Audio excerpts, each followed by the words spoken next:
Welcome back to my YouTube channel.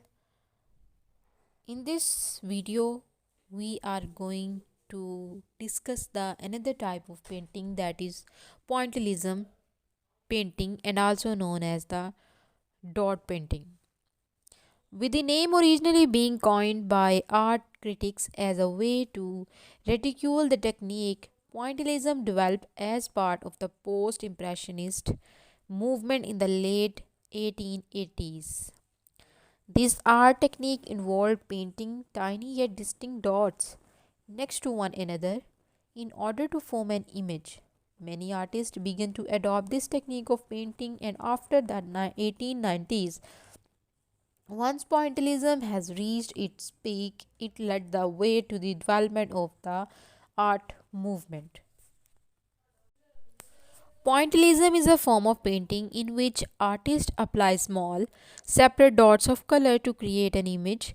The term pointillism was first used by art critic Felix Finion in 1886 to describe the work of George Seurat.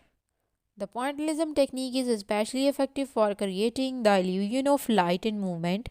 By painting with pure, unmixed points of paint, artists work compose an image of thousands of tiny dots.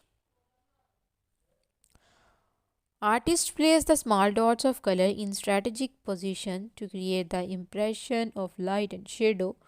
The focus on in the painting is one of the composition as a whole rather than small details.